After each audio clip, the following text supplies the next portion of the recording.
मीनाक्षी, सबसे पहले बात चीन की करेंगे क्योंकि कोरोना वायरस दुनिया से छिपाने के मामले में दुनिया में अलग थलग चल रहे चीन की एक नई हिमाकत सामने आई। दरअसल पिछले हफ्ते चीनी हेलीकॉप्टर लद्दाख सेक्टर में भारतीय सीमा के एकदम करीब पहुंच गए थे। चीन की मंशा क्या थी ये तो पता नहीं, लेकिन चीनी फौजी हेलीकॉप्टर्स की हिमाकत का जवाब देते हुए तुरंत करीबी एयरबेस से भारतीय लड़ाकू विमान वहां पहुंच गए, जिसे देखकर चीनी सैनिकों की हिम्मत नहीं हुई भारतीय वायु सीमा लांघने की। कई साल बाद ये पहला मौका था जब भारतीय लड़ाकू विमान को इस तरह चीन की नापाक चाल का जवाब देना पड़ा। पिछले कुछ दिनों से लद्दाख सेक्टर में भारी तनाव है। पिछले हफ्ते करीब 150 चीनी फौज भारतीय सीमा के अंदर दाखिल हुए और धक्का मुक्की भी की, लेकिन भारतीय सैनिकों ने उन्हें खदेड़ दिया। बड़ा सवाल यह है कि आखिर चीन की चाल क्या है। माना यह जा रहा है कि कोरोना वायरस की जानकारी छिपाने के आरोप में दुनिया में अलग थलग पड़ने के बाद चीन उससे ध्यान भटकाना चाहता है। ऐसे वक्त में जब भारत कोरोना वायरस से लड़ रहा है, हो सकता है चीन की मंशा पाकिस्तान के साथ मिलकर भारत को परेशान करने की हो। मंजीत नेगी हमारे संवाददाता इस तमाम जानकारी के साथ हमारे साथ जुड़ गए हैं। मंजीत, ऐसे वक्त में जब दुनिया कोरोना संक्रमण से जूझ रही है, भारत भी उन्हीं देशों में से एक है, आप इस तरह की हिमाकत बॉर्डर पर करते हैं और पहले भी चीन इस तरह से कर चुका है। ये कोई पहला मौका नहीं है, वाकई शर्मनाक। देखिए नेहा, भारतीय एजेंसियों के मुताबिक चीन एक सोची समझी रणनीति के तहत ये कार्रवाई कर रहा है, क्योंकि उसने सिर्फ एक जगह नहीं बल्कि भारतीय जो सरहद है, लाइन ऑफ एक्चुअल कंट्रोल है, दोनों तरफ वहां पर एक साथ ये कार्रवाई की है। चाहे सिक्किम की बात की जाए जहां पर भारतीय सैनिकों के साथ झड़प हुई, या फिर लेह में भारतीय सैनिकों के साथ झड़प, और उत्तरी लेह के इलाके में ये कार्रवाई की है जहां पर चीनी जो सेना के हेलीकॉप्टर हैं वो बेहद नजदीक लाइन ऑफ एक्चुअल कंट्रोल के आए हैं। और ये कोशिश थी चीन की भारतीय सैनिकों को इंगेज करने की, जिसका जवाब भारतीय वायुसेना ने समय रहते दिया और जिसकी वजह से चाइनीज हेलीकॉप्टर को वापस जाना पड़ा। और इसके साथ ही आपने जिस तरह से हमने देखा कि पाकिस्तान जिस तरह से सरहद पर पाकिस्तान ने भी अपनी गतिविधि बढ़ाई है, इस तरह से पाकिस्तान को भी चीन अपने साथ इसमें रखना चाहता है। तो भारत इस जहां पूरी दुनिया और भारत और तमाम देश कोरोना की लड़ाई लड़ रहे हैं, चीन की कोशिश है कि भारत को सरहद के जो मोर्चे हैं उस पर भी इंगेज रखा जाए। जी, शुक्रिया मंजीत आपका इस जानकारी के लिए। तो देश में कोरोना के मामले भी अब देखिए 70,000 के पार जा चुके हैं। लगातार हम आपको इसकी तस्वीर भी दिखा रहे थे, लेकिन आज जो ताजा आंकड़े सामने आए हैं उसके मुताबिक अब तक कोरोना के कुल 70,000 से ज्यादा केसेस रिपोर्ट हुए हैं, जिसमें से 46,000 मामले सक्रिय हैं, एक्टिव केसेस हैं। अब तक स्वस्थ हो चुके मरीजों की संख्या 22,455 बताई जा रही है। 2,293 की मौत हुई है। अगर सटीक आंकड़ा आपको बता दें तो इस वक्त अलग अलग राज्यों की क्या स्थिति है वो आप अपनी टेलीविजन स्क्रीन पर देख सकते हैं। हर राज्य में कितने मामले हैं, कितनी मौतें हुई हैं, राज्यवार स्थिति हम आपको दिखा रहे हैं, जिसमें तमिलनाडु तीसरे नंबर पर आता है, गुजरात दूसरे नंबर पर है, जबकि महाराष्ट्र अब भी पहले नंबर पर बना हुआ है। मीनाक्षी, और ये बेहद चिंताजनक, और यही चिंता कल अलग अलग राज्यों के मुख्यमंत्री ने प्रधानमंत्री के साथ बैठक में जाहिर की थी। उनका कहना था कि अभी उनके लिए लॉकडाउन खोल पाना मुमकिन नहीं होगा।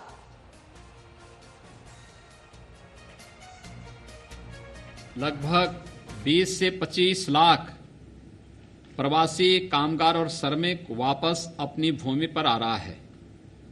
जो लोग मुंबई में, गुजरात में, कर्नाटक में, दिल्ली, हरियाणा, पंजाब या अन्य राज्यों में रोजी रोजगार के लिए गए थे, वे वापस अपने गांवों की ओर रुख किए हैं।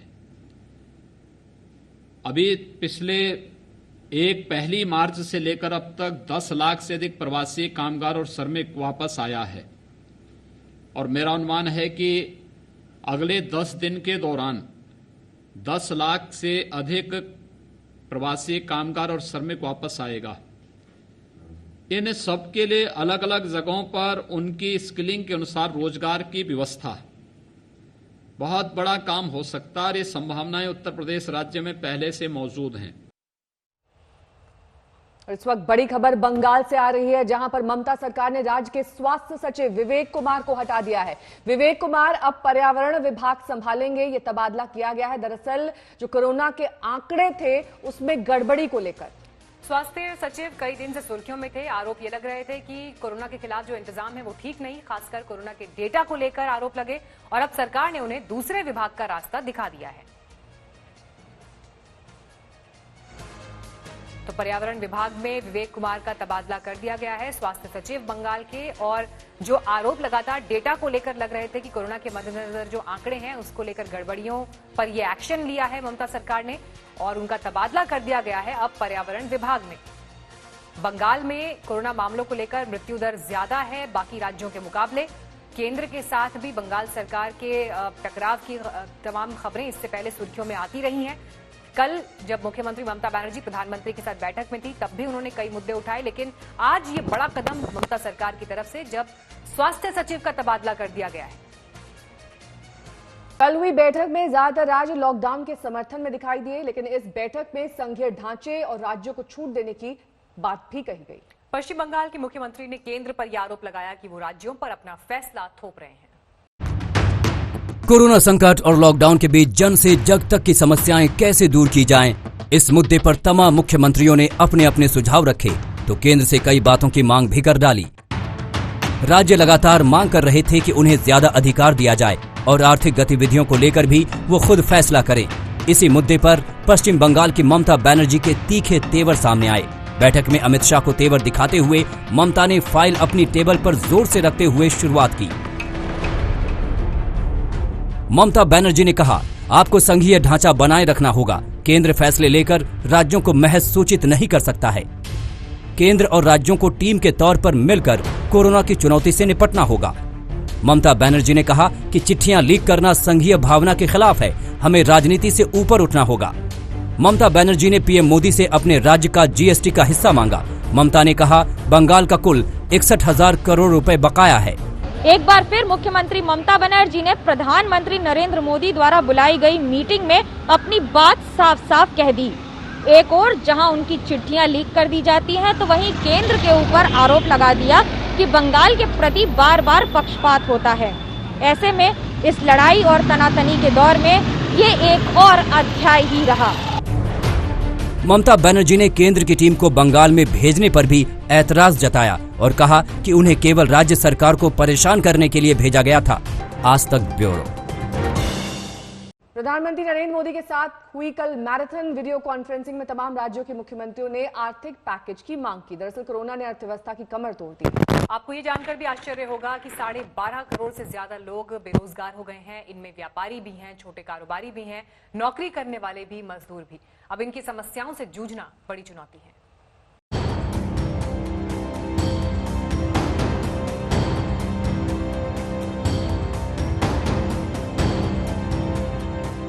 बाजारों में कोरोना का लगा ये ताला बार बार कह रहा है कि जान बचाने के साथ साथ जहान बचाना भी जरूरी है। जहान यानी रोजी रोटी, रोजगार, माली हालत, काम धंधा और इतना बड़ा बाजार। इसीलिए लॉकडाउन 1 के खत्म होते होते बाजार के खोलने की सुगबुगाहट तेज हो गई थी और अब इसकी मांग ज्यादा बढ़ गई है। मोदी सरकार के बड़े बड़े मंत्री भी इसकी पैरवी कर रहे हैं। लगातार लॉकडाउन से काफी बड़ी समस्या है कि लोगों के रोजगार चले गए हैं और ऐसे स्थिति में कोरोना में रहकर जीवन जीने का आर्ट ऑफ लिविंग हमको निश्चित रूप से सब लोगों को उसको समझना होगा। और इसलिए सरकार की कोशिश यही है कि धीरे धीरे एक तरफ लॉकडाउन भी रहे और दूसरी ओर निश्चित रूप से इकोनॉमी के दृष्टि से कुछ बातों को सुचारू रूप से शुरू भी करें। कोरोना का कहर दुनिया के तमाम देशों में आसमान छू रहा है, लेकिन भारत में लॉकडाउन के कारण इस पर बहुत हद तक काबू पाया जा सका। लेकिन जान बचाने के लिए रोजगार की, काम धंधे की, बाजार की बलि भी चढ़ानी पड़ी। उसका नतीजा ये हुआ कि काम धाम ठप पड़ने से 2 लाख प्रवासी मजदूर अपने घर लौट चुके हैं और एक अनुमान के मुताबिक सिर्फ मजदूरों के पलायन से ही अर्थव्यवस्था को 3 लाख करोड़ से ज्यादा का नुकसान हो चुका है। अब कुछ शर्तों के साथ बाजार को खोलने की बात चल रही है। आप सिर्फ ये कहें कि सब चीजें एकदम खुल जानी चाहिए जिससे संक्रमण फैल जाए, वो भी गलत है। आप ये कहें कि बिल्कुल ही सब कुछ बंद हो जाना चाहिए जिससे बिल्कुल ही आपकी आर्थिक स्थिति कमजोर हो जाए, वो भी गलत है। तो एक समन्वय की और धैर्य की आवश्यकता है और मेरे ख्याल से जिस प्रकार से सरकार चल रही है वो इन दोनों चीजों को बहुत बखूबी से लेकर चल रही है। We evacuated nearly 1400 Indians from different countries. प्रधानमंत्री नरेंद्र मोदी ने जब दुनिया के अलग अलग देशों के नेताओं से बातचीत की तो उसमें जान के साथ जहान बचाने की भी रणनीति थी। प्रधानमंत्री मोदी को पता है कि कोरोना की मार इंसान की जिंदगी के साथ उसकी जेब पर भी भारी पड़ रही है। रोजगार का आलम यह है कि बेरोजगारी चरम पर है। पिछले साल मई में बेरोजगारी दर 7.03% थी, जो जनवरी में मामूली बढ़त के साथ 7.16% तक पहुंच गई। उसके बाद बेरोजगारी का ये आलम मामूली ही सही बढ़ता गया।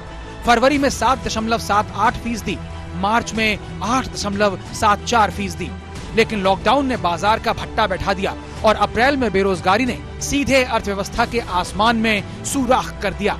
बेरोजगारी दर पहुंच गई 23.52%, जनवरी से 3 गुने से भी ज्यादा।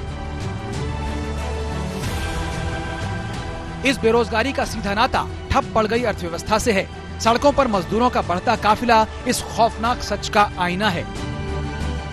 अभी क्या है, जो भी है, हम मान लीजिए परेशान थे तो निकल गए, अच्छा है, धीरे धीरे अपने घर पहुंच जाएंगे।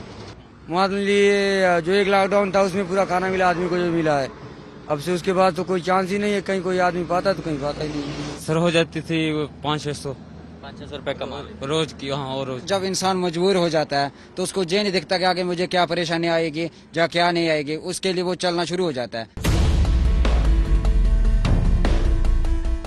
कहां तो देश ने सोचा था कि जल्द ही हम $5 ट्रिलियन की अर्थव्यवस्था बन जाएंगे, लेकिन बीच में कोरोना ने आकर सब सत्यानाश कर दिया। इसकी मार सबसे ज्यादा मजदूरों और छोटे कारोबारियों पर पड़ी। काम धंधा ठप पड़ा तो पिछले महीने 9 करोड़ 10 लाख से ज्यादा छोटे कारोबारी और मजदूर बेकार हो गए। करीब 1 करोड़ 80 लाख बड़े कारोबारियों का कामकाज मिट्टी में मिल गया। करीब 1 करोड़ 80 लाख ही नौकरी वाले बेरोजगार हो गए। प्रधानमंत्री नरेंद्र मोदी को इस खतरे की आहट थी, इसीलिए पहली बार लॉकडाउन के ऐलान से ठीक एक दिन पहले 23 मार्च को उन्होंने एसोचैम, फिक्की, CII और दूसरे स्थानीय बिजनेस चैम्बर्स के साथ वीडियो कॉन्फ्रेंसिंग पर संवाद कायम किया। प्रधानमंत्री मोदी ने बड़े बड़े औद्योगिक घरानों से चर्चा की। इरादा साफ था कि रोजगार न जाए। हो सकता है आने वाले कुछ दिनों में ये लोग दफ्तर न आ पाए, आपके घर न आ पाए, ऐसे में उनका वेतन न काटे। लेकिन नौकरियां गईं। इसीलिए अलग अलग राज्य सरकारें भी केंद्र से उम्मीद बांधे बैठी हैं कि अर्थव्यवस्था को पटरी पर लाने के लिए मदद मिलेगी। प्रधानमंत्री मोदी के साथ मुख्यमंत्रियों की बैठक में ये मुद्दा बार बार उठा। बस 6 दिन बाद लॉकडाउन 3 खत्म हो रहा है, इसलिए सवाल है कि क्या लॉकडाउन 4 होगा या हटेगा? कम से कम बाजार पर क्या होगा? आज तक ब्यूरो।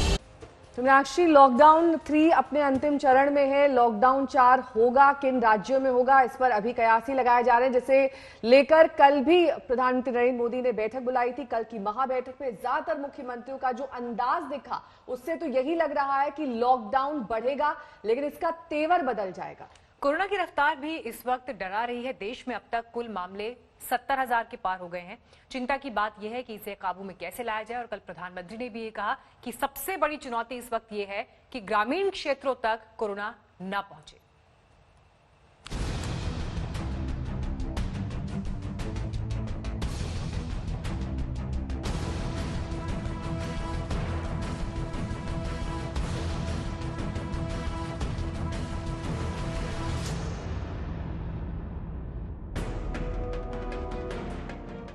आगे क्या होगा?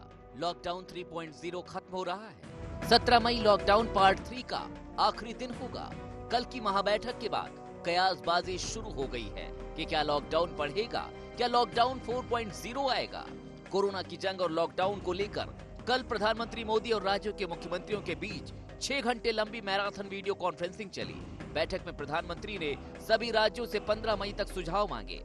मसलन वो आगे क्या चाहते हैं, कोरोना की मार से कैसे निपटा जाए, लॉकडाउन को लेकर उनकी राय क्या है। पीएमओ की ओर से जारी बयान के मुताबिक प्रधानमंत्री ने कहा, मेरा विश्वास है कि लॉकडाउन के पहले चरण में जिन नियमों की दरकार थी वो दूसरे चरणों में जरूरी नहीं रह गई।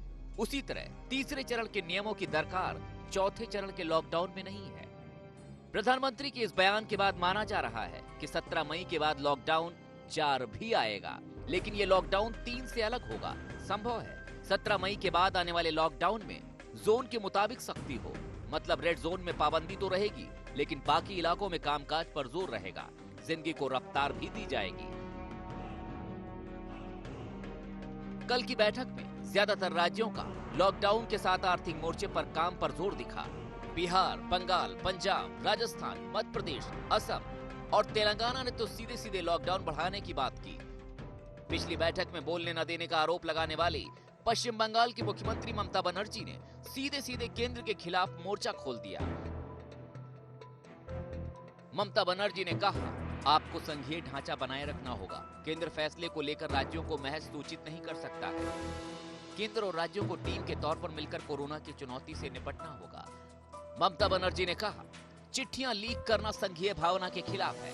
हमें राजनीति से ऊपर उठना होगा। पंजाब के मुख्यमंत्री कैप्टन अमरिंदर सिंह ने पीएम की बैठक में कहा, लोगों की जिंदगी बचानी जरूरी है। उन्होंने 3 महीने के लिए वित्तीय मदद मांगी। राजस्थान के मुख्यमंत्री अशोक गहलोत ने भी पीएम के सामने कई मांग रखी। गहलोत ने कहा, जीवन के साथ आजीविका बचानी भी जरूरी है। केंद्र सरकार शहरी गरीबों के लिए रोजगार गारंटी योजना लाए। मनरेगा के तहत गांव में 200 दिनों का रोजगार मिले। बैठक में मध्य प्रदेश के मुख्यमंत्री शिवराज सिंह चौहान ने कहा, रेड जोन और कंटेनमेंट एरिया में लॉकडाउन जारी रहे। बाकी जगह सोशल डिस्टेंसिंग का पालन करते हुए आर्थिक गतिविधियां शुरू होनी चाहिए। जहां ढील दी जाए वहां सुबह 7 बजे से शाम 7 बजे तक गतिविधियां हों। वहीं धार्मिक और सामाजिक कार्यक्रम पर अभी प्रतिबंध जारी रहे। वहीं असम के मुख्यमंत्री ने कहा, लॉकडाउन को 2 हफ्ते तक बढ़ाया जाए और एक राज्य से दूसरे राज्य में लोगों की आवाजाही को बंद किया जाए। आज तक ब्यूरो। तो आज से भारतीय रेल आम यात्रियों के लिए दोबारा शुरू की जा रही है और ये सेवा आज शाम से शुरू होगी। दिल्ली से देश भर के 15 शहरों को ये ट्रेनें जोड़ेंगी। हालांकि आज सिर्फ 8 ट्रेनें ही चलेंगी। कल ट्रेन की बुकिंग शुरू होने के बाद थोड़ी देर में सारी सीटें फुल हो गई थी, वेबसाइट तक क्रैश हो गई थी, लेकिन कल रात से ही यात्री स्टेशन के बाहर जुटना शुरू हो गए।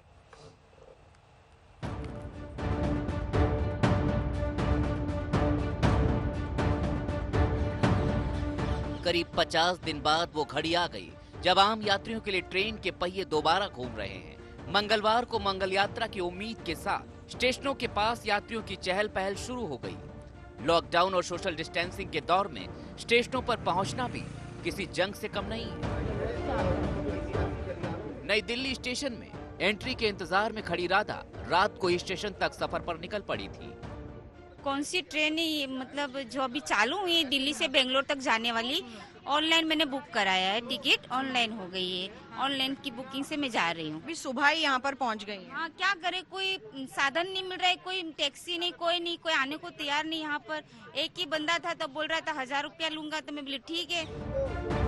कंफर्म टिकट लेकर स्टेशन के बाहर डटे भूपेश को यहाँ तक पहुँचने का कोई साधन नहीं मिला तो गुरुग्राम से यहाँ पैदल ही पहुँच गए। घर पहुँचने के लिए हर कीमत छोटी है। साधन नहीं थे, इस कारण से मेरे को पैदल चलना पड़ा। कुछ दूर पैदल चला, 12-15 किलोमीटर पैदल चला। उसके बाद मेरे को एक टैक्सी मिल गई थी। टैक्सी वाले ने फिर यहाँ तक मुझे छोड़ दिया। मैं पर पैदल मुझे रात में इसलिए चलना पड़ा क्योंकि मुझे पता नहीं था कि मुझे साधन मिलेगा या नहीं मिलेगा। इसलिए मैंने समय से पहले आने की कोशिश करी और मैं समय से पहले आ गया। कहाँ तो ये लग रहा था कि संक्रमण के इस भारी दौर में ट्रेन से सफर करने की हिम्मत शायद ही कोई कर पाए, लेकिन कल से शुरू हुई टिकट बुकिंग ने सारे अनुमान हवा कर दिए। बुकिंग में शुरू होने में कई बार मुश्किलें आई। वक्त शाम 4 बजे से 6 बजे कर दिया गया, लेकिन जब बुकिंग खुली तो सीटें बिकने में देर नहीं लगी। 1.5 घंटे के अंदर ही 18,000 टिकट बुक हो गए। अगले 2 घंटे में ये तादाद 30,000 तक पहुंच गई। बुकिंग बंद होते होते 54,000 सीटें बुक हो चुकी थी और ये सारे टिकटधारी सुबह से अपने अपने स्टेशन पर जुटने लगे। हमारे साथ कुछ ऐसे भाग्यशाली लोग हैं जिनको पहली ट्रेन में टिकट मिल चुकी है। गुरुग्राम से पैदल चलकर आए हैं, कंबल साथ लाए हैं क्योंकि ट्रेन में कंबल और बिस्तर नहीं मिलेगा। तो इन सारे लोगों से हम बात करते हैं। आप लोगों ने कल कितने बजे टिकट बनवा लिया था अपना? ये 6-6:15 बजे लगे हुआ है। 6:15 बजे करीब। और आप लोग करते क्या हैं? पहले मारुति में काम करते थे। अब करते थे मतलब? वहाँ से 7 महीने हुए हमारे, पहले 7 महीने के लिए रखा था। अच्छा, 7 महीने के लिए कॉन्ट्रैक्ट पे था। कॉन्ट्रैक्ट खत्म हो गया और फिर आप लोग यहीं फंस गए। जी। तो टिकट 6 बजे हुआ, उसके बाद कब चले आप लोग वहाँ से? हम सुबह 3:30 बजे से निकले हुए। जो 15 ट्रेनें चलने वाली हैं, उनमें से 8 ट्रेनें आज ही रवाना होंगी। ये ट्रेनें हैं नई दिल्ली से डिब्रूगढ़, नई दिल्ली से बेंगलुरु, नई दिल्ली से बिलासपुर, हावड़ा से नई दिल्ली, पटना से नई दिल्ली, बेंगलुरु से नई दिल्ली, मुंबई सेंट्रल से नई दिल्ली, अहमदाबाद से नई दिल्ली के बीच ट्रेन चलेगी। मुंबई स्टेशन से यात्रा करने वालों के लिए बाकी सारी शर्तों के साथ आरोग्य सेतु ऐप डाउनलोड करने की शर्त भी जोड़ दी गई है। लेकिन मुंबई पहुंचने वाले यात्रियों को घर भेजा जाएगा या क्वारंटीन सेंटर, इस पर अभी तक फैसला नहीं हो पाया है। इस वक्त हम मुंबई सेंट्रल रेलवे स्टेशन पर हैं, जहां पर की तैयारियां पूरी हो गई हैं कि जो पहली पैसेंजर ट्रेन है वो आज शाम को यहां मुंबई सेंट्रल से निकलेगी। आप देखिए यहां पे पूरी मार्किंग्स लगी हुई हैं, किस पैसेंजर सोशल डिस्टेंस मेंटेन करते हुए किस तरह से स्टेशन के अंदर घुसेंगे। यहां पर इन सब की स्क्रीनिंग की जाएगी। जिनके पास वैलिड टिकट्स होगा उन्हीं को आगे स्टेशन ट्रेन के अंदर बोर्ड करने दिया जाएगा। वहीं ये अंदर जो लोग पैसेंजर्स बैठे होंगे उनको यही कहा जा रहा है कि उन्हें ब्लैंकेट्स नहीं मिलेंगे, उन्हें खाना पीना नहीं मिलेगा, अपना अरेंजमेंट करके लाएं तो बेहतर है। ट्रेन में यात्रियों को ना तो खाना मिलेगा और ना ही कंबल और चादर। रेलवे ने इस बारे में यात्रियों को साफ हिदायत दे दी है कि वो इस बारे में अपने इंतजाम करके ही यात्रा शुरू करें। दिल्ली से संजय शर्मा और मुंबई से विद्या के साथ आज तक ब्यूरो। आज से आम लोगों के लिए ट्रेन सेवा बहाल हो रही है। 22 मार्च के जनता कर्फ्यू के दिन सारी ट्रेनें रोक दी गई थी। करीब 50 दिन बाद आम लोग ट्रेन के जरिए अपने घर तक पहुंचने का अब जरिया उन्हें मिल गया है। हालांकि शुरुआती तौर पर दिल्ली से देश के 15 शहरों को जोड़ने वाली ट्रेन ही चलाई जा रही है। आज यात्रा के पहले दिन स्टेशन पर कैसी हलचल नजर आई, संवाददाता मनोज्ञा लोईवाल और सुजीत झा ने इसका जायजा लिया। 51 दिन के लॉकडाउन के बाद हावड़ा स्टेशन पर आज पहली पैसेंजर ट्रेन खुलेगी। 3 टाइप के यहाँ पे कोचेस होंगे, जिसमें first year, second year, third year होंगे। लेकिन उसके साथ साथ सिर्फ वो ही सफर कर सकते हैं जिनके पास एक कंफर्म टिकट हो। जो यात्री आएंगे उन्हें हावड़ा स्टेशन पर क्या क्या करना पड़ेगा या क्या नहीं कर सकते हैं। पहला, जितने भी आएंगे उन्हें गाड़ी अंदर ले जाने की इजाजत नहीं है। इस कैब रोड के जरिए उन्हें पैदल ले जाया जाएगा। कैब रोड को 2 हिस्सों में भाग कर दिया गया है और उसके साथ साथ इस पूरे रास्ते पर सोशल डिस्टेंसिंग के लिए गोले बना दिए गए हैं, जिसके जरिए हर व्यक्ति में एक दूसरे के बीच इतनी दूरी रखी जाएगी। चारों ओर आरपीएफ के जितने पर्सनल हैं वो तैनात रहेंगे और उसके साथ साथ जो भी व्यक्ति घुसेगा उसकी मेडिकल स्क्रीनिंग की जाएगी। इसका मतलब है उसके शरीर का तापमान और बाकी चीजों को भी एग्जामिन किया जाएगा। लगभग 50 दिनों के बाद आज पटना से पैसेंजर ट्रेन खुल रही है और जिनको भी पटना से नई दिल्ली जाना है वो इसमें यात्रा कर सकेंगे। रेलवे के मुताबिक कल से जो टिकट बुकिंग शुरू हुई है 5 मिनट के अंदर पूरी की पूरी ट्रेन फुल हो गई है और ये ट्रेन जो कि एक राजधानी के शक्ल का है, जिसमें पूरे डब्बे वातानुकूलित हैं, उसमें लोग यात्रा कर सकेंगे। इसमें 9 डब्बे थर्ड एसी के हैं, 7 सेकंड एसी के हैं और 2 फर्स्ट क्लास के डब्बे हैं। करीब 1000 यात्री इससे दिल्ली जा रहे हैं और टिकट अपना बुक करा चुके हैं। रेलवे ने कई गाइडलाइन भी जारी किया है। उन्होंने कहा है कि खाना आपको खुद को लाना है और जो भी व्यवस्था है उसके बारे में जानकारी दी गई है। लेकिन सबसे बड़ी बात कि कौन लोग इसमें यात्रा कर सकेंगे। 6 काउंटर बनाए गए हैं जो कि स्क्रीनिंग के लिए, और स्क्रीनिंग के लिए आप देखिए ये जो सोशल डिस्टेंसिंग का जो ये निशान लगाया गया है, इतनी दूरी पर लोगों को खड़े होना है। तो रेल सेवा बहाल हो गई है, बसें भी चलने लगी हैं, लेकिन मजदूरों की पैदल यात्रा का सिलसिला अब भी थम नहीं रहा है। अब भी हाईवे पर सैकड़ों की तादाद में मजदूरों का जत्था किलोमीटर का सफर तय करता हुआ दिखाई दे रहा है। कोरोना की मार में रोजी रोटी छीनी तो मजदूरों का सब्र खत्म हो गया। किसी को कोई भी सरकार पर, प्रशासन पर भरोसा नहीं कर पा रहा। देखिए जयपुर अजमेर हाईवे की ये ग्राउंड रिपोर्ट।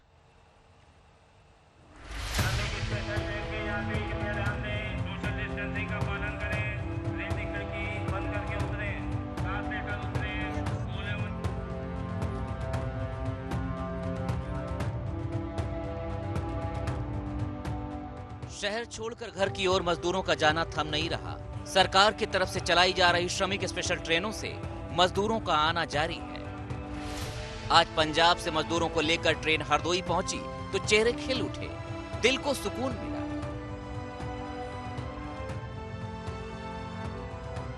दिल्ली से सटे फरीदाबाद से मध्य प्रदेश के लिए ट्रेन खुली तो मजदूरों की खुशी का ठिकाना नहीं रहा। लेकिन मुंबई के इन मजदूरों को अब भी अपनी बारी का इंतजार है। लॉकडाउन में रोजी रोटी के बेजार मजदूरों को घर भेजने के लिए सरकार ने ट्रेन और बसें तो चलाई, मजदूरों का पैदल जत्था थम नहीं रहा। दिन हो या रात कदम थम नहीं रहे। रोजी रोटी बंद हुई तो सैकड़ों किलोमीटर के सफर पर निकल पड़े। सरकार पैदल जाने पर मना कर रही है। जयपुर अजमेर हाईवे पर रात में भी मजदूरों का काफिला चलता दिख रहा है। किसी को यूपी जाना है तो किसी को बिहार झारखंड। कहाँ से आ रहे हैं आप लोग? हम लोग तो जोधपुर से आ रहे हैं। जोधपुर से। और आगे कहाँ जाना है आपको? गोरखपुर जाना है। गोरखपुर पैदल ही? कब निकले वहाँ से? आज हो गया 2-3 दिन। जो एक लॉकडाउन था उसमें पूरा खाना मिला आदमी को, जो मिला है। अब से उसके बाद तो कोई चांस ही नहीं है, कहीं कोई आदमी पाता तो कहीं पाता ही नहीं। हाईवे पर डर नहीं लगता? इतनी तेज गाड़ियाँ आ रही हैं, किनारे किनारे चले जा रहे हैं। बताइए ना, इधर बैठे आपको, हम इधर कुछ होटल पर रुकते हैं वो गाली देता है, पानी पीने जाते हैं वो गाली देता है, किसका गाली सुने? रास्ते में किसी ने खाना खुना दिया, वो जो मिलता रहा हमारे को, जो हेल्प किया हमारा किया, और उसके बाद इतने तक पहुंचा, गाड़ी गुड़ी कोई हमारे हाथ देते हैं, कोई रोकता नहीं है। मजदूर घर वापसी के लिए मजबूर हैं। लॉकडाउन ने रोजगार छीन लिया, मालिकों ने मुंह फेर लिया, तो फिर करें तो क्या करें? उन्हें तो ये भी नहीं पता कि दोबारा हालात कब सुधरेंगे।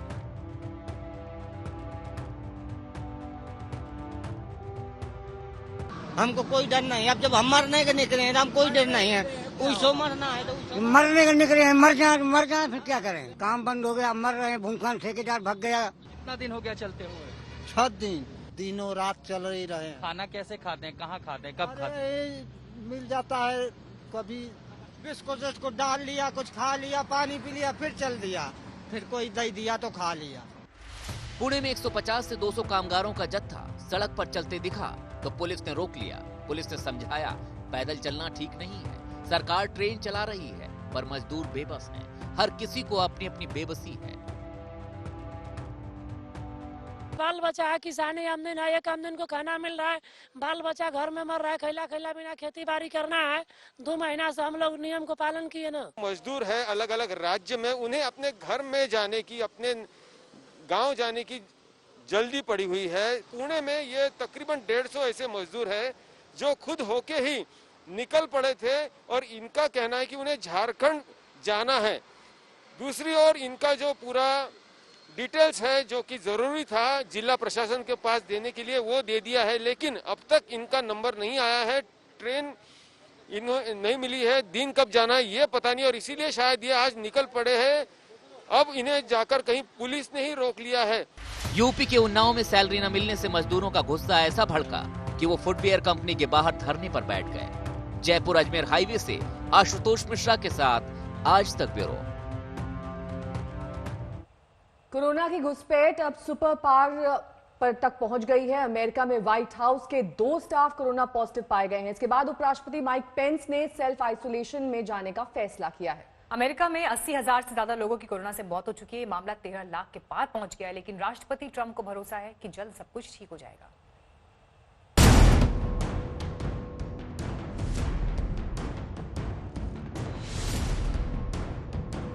अमेरिका में कोरोना वायरस को फैलने से रोकने में बुरी तरह नाकाम रहे राष्ट्रपति डोनाल्ड ट्रंप अब करीब से इस खतरे को महसूस करने लगे हैं।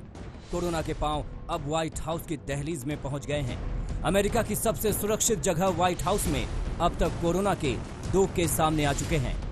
राष्ट्रपति ट्रंप के वैलेट और उपराष्ट्रपति माइक पेंस के प्रेस सचिव में कोरोना की पुष्टि हो चुकी है। अब चर्चा ये भी शुरू हो चुकी है कि क्या ट्रंप और पेंस को ज्यादा एहतियात बरतने की जरूरत है। He's coming into contact with a lot of people, but again, he tested negative, so we have to understand that. But he comes into contact with a lot of people. It's something probably during this quarantine period we'll probably talk about. I have not seen him since then, but I would say that he and I will be talking about that. America में corona से मौत का आंकड़ा 80,000 पार कर चुका है। अब तक यहां 13 लाख से ज्यादा केस आ चुके हैं। फिर भी ट्रंप फेस कवर लगाने से लगातार इनकार करते रहे हैं। 73 साल के ट्रंप उस आयु वर्ग में हैं जिसे कोरोना के लिए जोखिम वाला माना जाता है, पर उनका हौसला बुलंद है। वो कोरोना से जंग जीतने की हुंकार भर रहे हैं। We will defeat this horrible enemy. We will revive our economy, and we will transition into greatness. That's a phrase you're going to hear a lot because that's what's going to happen. We're going into the third quarter and we're going to do well. In the fourth quarter, we're going to do very good. And next year, I think we're going to have one of the best years we've ever had because there's a tremendous pent-up demand. America में corona के बढ़ते case के बावजूद Trump lockdown खोलने के पक्ष में हैं। लगातार जानकार ताकीद कर रहे हैं कि इससे तबाही हो सकती है। दुनिया का सुपर पावर भारी पशोपेश में है। आज तक ब्यूरो।